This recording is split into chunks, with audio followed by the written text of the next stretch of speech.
Hello, guys. Welcome to the episode number 31.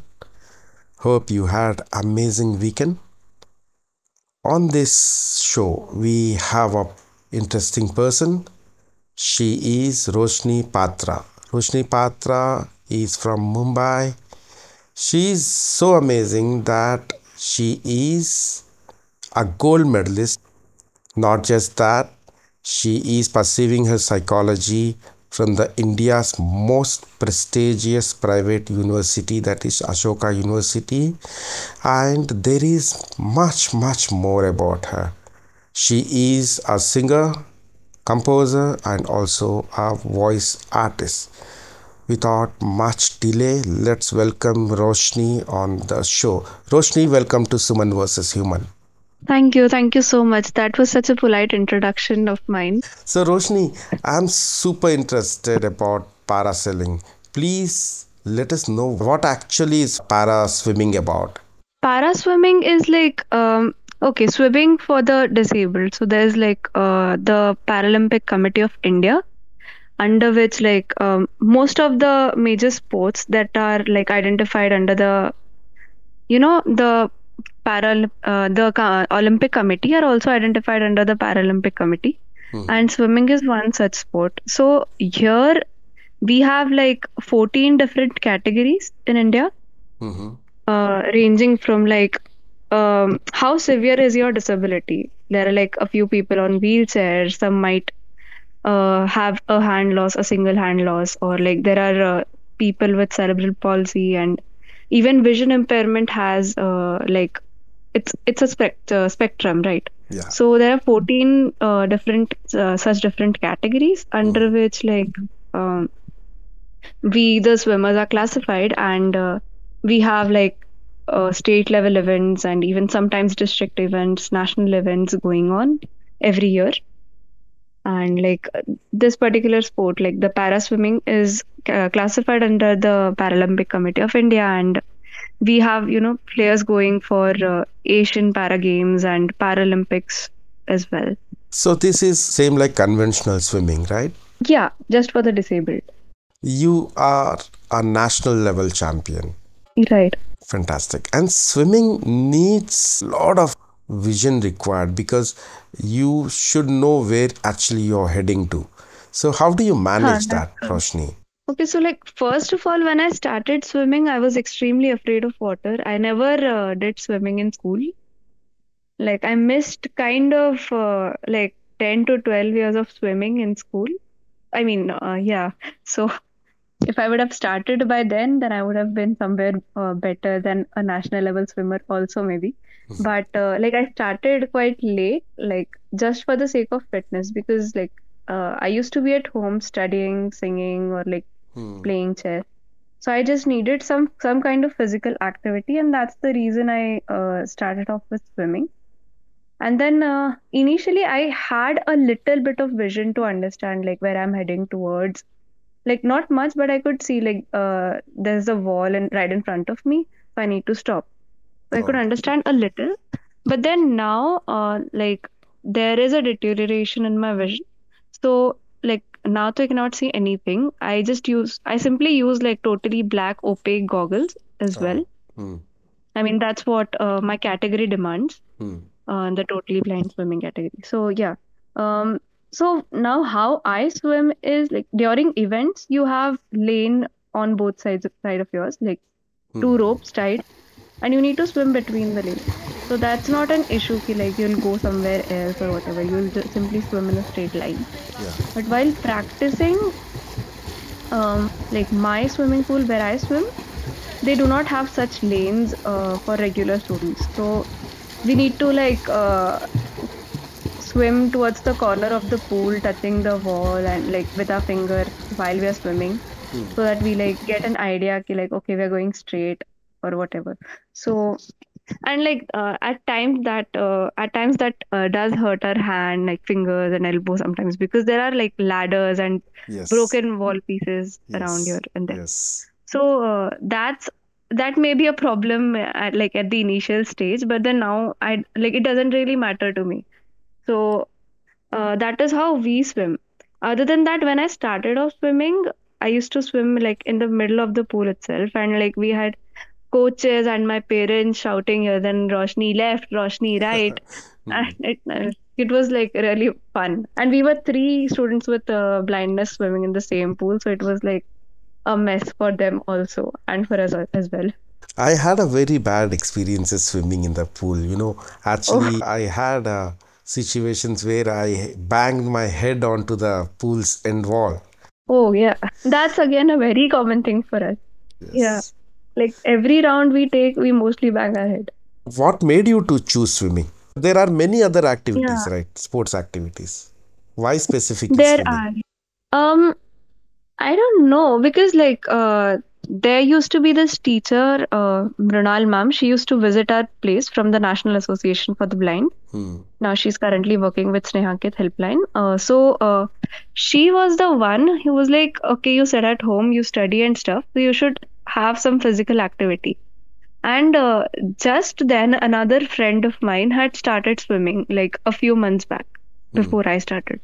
So that's the reason maybe we got an idea to like start swimming. And like there were other things like skating, football, and cricket, and that are a little bit accessible, but I always need a team of visually impaired players to play that with. Swimming it's like I go to the pool, I swim, and I come back. So, I mean, maybe that might be the reason. There was no specific reason as such for it. And I started enjoying it, so I never really thought of switching the sport. What is your goal set for swimming? Um, my goal set for swimming is to be fit. Like I started swimming to be fit, but since I got to know about para swimming events, I started playing those and I started earning medals. So I was like, why not? Let's continue.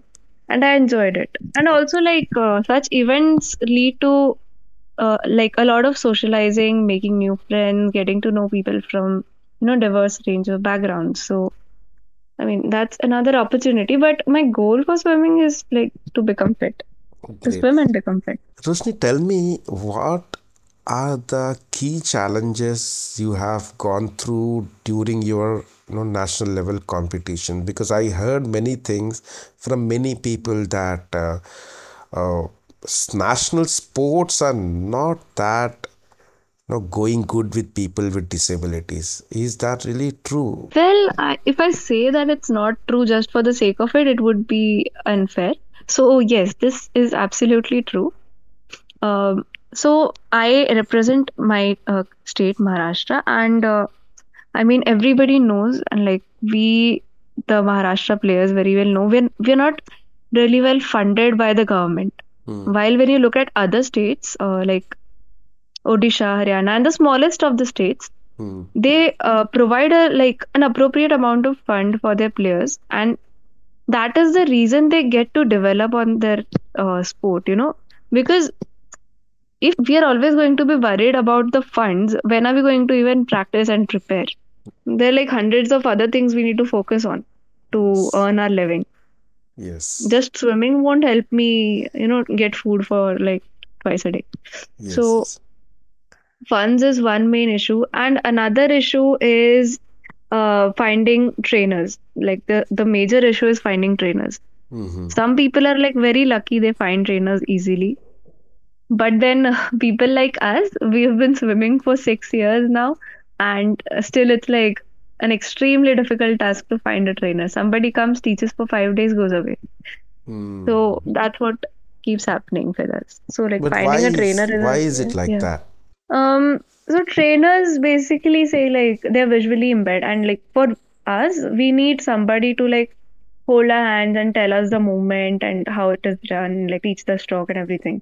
Hmm. And especially when it comes to girls, and the most number of trainers are like male trainers, so they themselves find it difficult to help we the female swimmers to like learn and you know uh, I Level mean of it's discomfort. difficult for them to yeah, the level of discomfort is very high. For male swimmers it may be easier to find a coach, but then again as a female swimmer it's like an extremely difficult task. Okay, Yeah. what was the length of swimming you have done for your competition for which you got this gold medal, Roshni? I've done 50-meter events, 100-meter events in like two different strokes, freestyle and backstroke. I'm yet to learn the last two strokes. Tell me, Yeah. Roshni, is this possible to go and swim in an ocean for a blind person? I won't say it's impossible because my school takes students for sea swimming events. It has started very recently for like 1.5 years. And once when they went for practice, even I went with them. Our Mm-hmm. sir was like, "Why don't you just come and try?" So I swam deep inside like the ocean, like near a beach, Mm-hmm. Uran Beach. So I mean, it is pretty much doable. We just need a guide to like guide us with the directions, right, left, and Yeah. wherever to go, and that's it. I mean, it's pretty much doable. It's like an extremely difficult task, but it's doable. And I know of blind swimmers who have done it from Maharashtra itself. Is it? Wow. Yeah. So, what is the significance behind that? Why Maharashtra is so popular in swimming? I mean, in para swimming, normally you will see the most number of players from Maharashtra. So, Hmm. like, the highest population is from Maharashtra, and I mean, we've been winning the championship trophy for the past few years continuously. But it's like, when it comes to funds, again, Maharashtra fails badly. So, How did you develop your interest in voice artistry? I had been mimicking my teachers and my family members sometimes secretly, Nice. and uh, some actresses just casually during my childhood.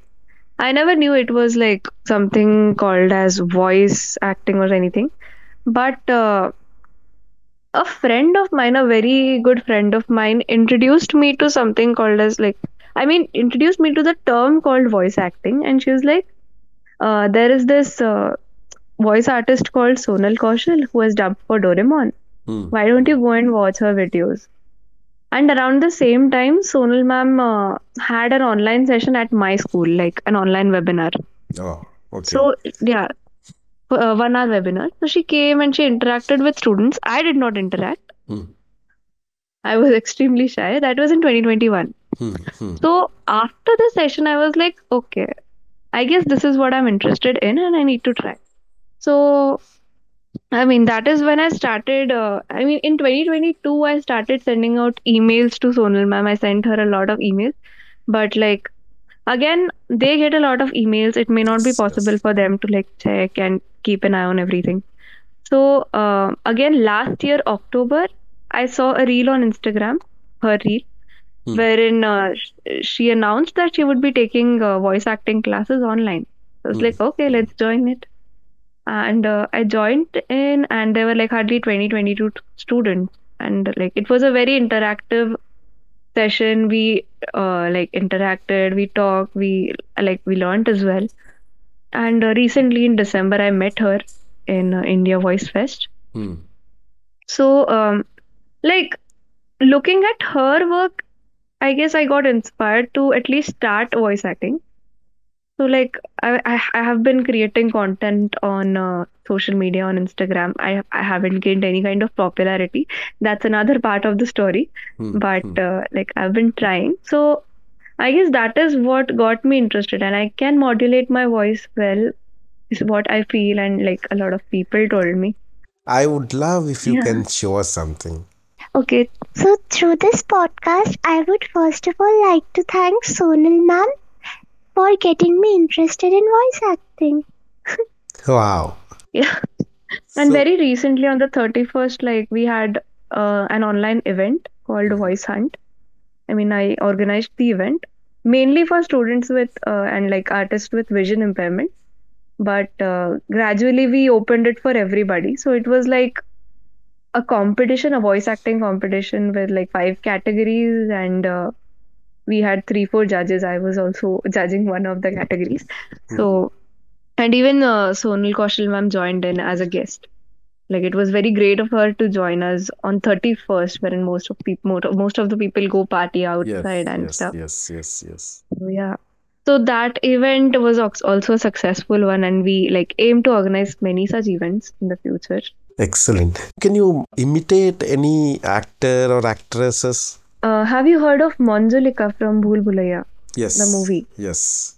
Yeah, like I tried imitating her. I had also put up a reel. I can try doing that. My throat is in a very bad condition at the moment, but I can try doing it. Please, please. तो तू मुझे यहाँ से कहीं जाने नहीं देगा. Okay, that's it. I guess Wow. that's all I can do with this voice. Excellent. Awesome. Awesome. Fantastic. Tell me, Roshni, how was your journey throughout with your blindness? My journey with my blindness was comparatively easier than other visually impaired students that I've met. And I can frankly say that because I had a very, very supportive school, and like my parents were educated. They did not know anything about blind schools or anything when I was born, Hmm. but they had this thing like, yes, we have to educate her well. And I mean, I interviewed for a lot at a lot of schools around here, Hmm. and everybody was like, I used to clear the interviews, and people be like, okay, she's cleared the interview, but we cannot take her because she's visually impaired. Take her to some blind school and all that. Hmm. But and I got introduced to the school, Sacred Heart School, wherein we went very late. Hmm. They normally accept admissions like I guess 1 or 2 years before you're actually going to the school, Hmm. Hmm. Hmm. like right when you're born after 1 year or Hmm. something. Hmm.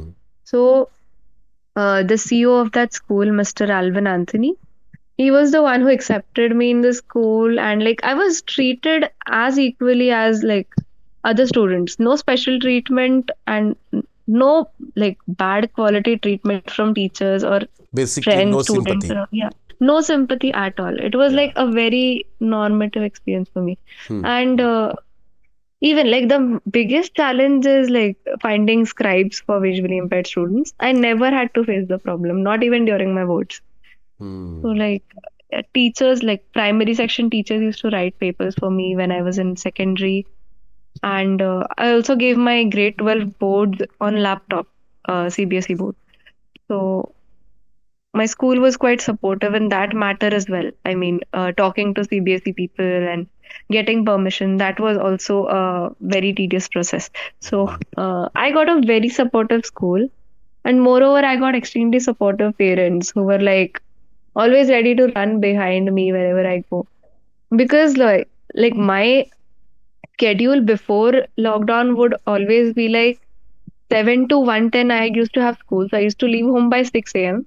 Hmm. 7 to 1:10 school, and then I was in the school choir, so I had to wait for extra classes almost the entire year to Hmm. practice for events. So, when did you Yeah. diagnose this eye condition, Roshni? Like I was blind by birth itself, but my parents did not know this for I guess I'm not sure, like a couple of months. But during the same time, my uncle underwent a train accident, and I mean, there used to be nurse at Hmm. home who used to like take care of him and stuff. So she was the one who saw ki, like there was some problem with my eyes. My eye size were small and I could not open them quite well, and like they were moving continuously. So that's where she suggested us to like visit a doctor and take consultation. Hmm. And that's when they got to know ki, yeah, she is blind. But still, I could see pretty much to be able to like. I used to read large font letters written using sketch pen or dark pens and stuff until like grade 3, 4. So So, by that time, you had low vision, right? And yeah, I you had. very well knew that one day you have to become complete blind. No, I wasn't sure of that. That like slowly and gradually happened. Nobody even like told me ki that is something which is going to happen. But I guess I was ready for it or something. Like did not really matter to me. That Hmm. slowly kept on happening, and like I was like, okay, I'm still doing a lot of things, so it doesn't matter. But Yeah. what do you feel about the bias we are facing in this country? We are not equally treated as normal students Yeah, or normal people for that matter, right? that's true. So here I would say it is changing. I won't say ki it's like as rigid as before. But then now, earlier it used to be like we used to get extreme level of bad treatment from the society, And now it's like people treat us so well as if we're like, I don't know, we're gods and goddesses or something. So, yeah, that kind of a treatment is given these days. And, like, of course, the bad treatment still continues for a lot of people. But, like, the experiences I've had are, like, I don't know, totally different from it. Like, I've always been included in everything. I did not face any inclusivity issue as such, except for the social exclusion part, which most of the blind people face, no matter how successful you are, no matter who you are and where you go. Like, I have events at college, and like even at school, I had events. So it's not like people did not want me to be with them or anything, or they not feel good having me with them. But that automatically happened. Like, the sighted people would go and like do something, and I'll have to sit at one place and just wait for them to be back or something. That just gradually happens sometimes, which I guess should not happen. The community needs to be a little more conscious about it, I guess. And it's not just them, it's we as well, I guess. Because I'm someone who doesn't speak up. See, when you talk about accessibility, when you talk about infrastructural accessibility, stuff like that, Hmm. we are standing at zero, level zero, when I compare my country to the others in the world. Okay. That's absolutely true. And the community is also so careless about it, no one really bothers. The Yeah, that's legislation true. is also very ignorant about it, no one really cares about it. So, Yeah. being a student of a prestigious university, what best can be done? So yes, like when you talk about the infrastructure and everything, yes, I completely agree. India needs to do a lot for this. A lot means a lot. It's absolutely like it's zero. But when I like enter my university campus, I get to experience something else, like completely different. So like my university campus is made in such a way so that like no person with disabilities face any kind of issues or problems. Mm-hmm. So it should not be just restricted to a particular university campus or a short campus or anything. The general roads and markets and everything also should be accessible enough for us to, go there independently, shop for ourselves, and like, I mean, we always need to stay dependent on somebody to like accompany us. And Yes. so, And in fact, you are also not yeah. allowed to have a guide dog in this country. Right. There's no guide dog system as well. Yes. And you know what, Roshni? This Yeah. is so unfortunate that the basic social security kind of thing in this country that's called Aadhaar is also not accessible. You cannot independently go on the Aadhaar portal and download your Aadhaar Right. card by your own. Right. So that is the Accessibility current issues. situation of accessibility in this country. Yeah, there are tons of websites which are like popular websites, rather, I would say, Yeah. which have accessibility issues. So, like, But Aadhaar, I just Aadhaar feel, stands yeah. one, right? Because that's a basic thing every Indian Yes, it citizen does. should have. Exactly, yes. All right. So tell me about your journey into Ashoka University because Ashoka University is very popular university in the country and often always linked with some of the other kind of controversies. Yeah. So, I never read about Ashoka related controversies because, I have to complete my graduation there, and Yeah. I mean, I'm okay with whatever I'm getting there and whatever I'm giving to the university.